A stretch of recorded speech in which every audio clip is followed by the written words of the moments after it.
Welcome to the Midweek message. We're taking some lessons from Proverbs chapter 27.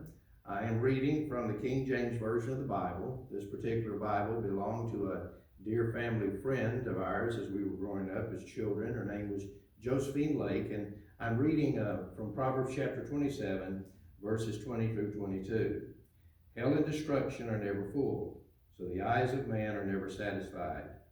As the fining pot for silver and the furnace for gold, so is a man to his praise.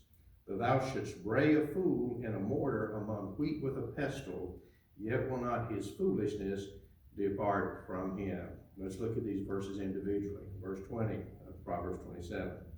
Hell and destruction are never full, so the eyes of man are never satisfied.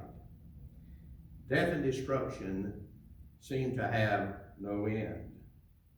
We are more and more familiar as we age with people that leave this life and go on to their eternal destination. It seems that death has no end.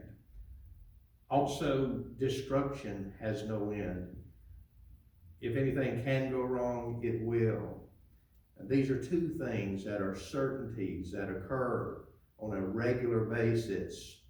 And the scripture says in the same way, the eyes of man are never satisfied.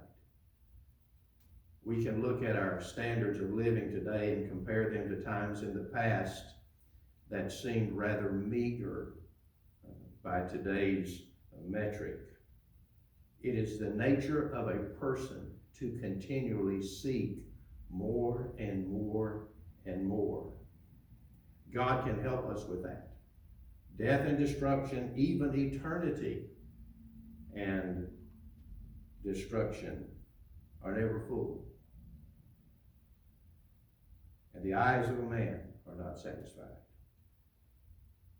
Verse 21, as the fining pot for silver and the furnace for gold, so is a man to his praise. The fining pot purifies silver. The furnace purifies gold. And we are purified as people by the things that we go through in our lives.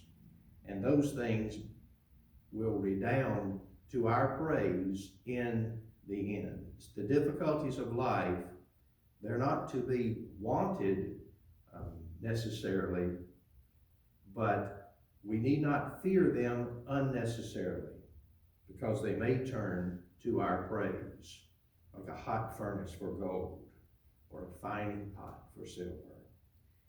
And verse 22, though thou shouldst bray a fool in a mortar among wheat with a pestle, yet will not his foolishness depart from him.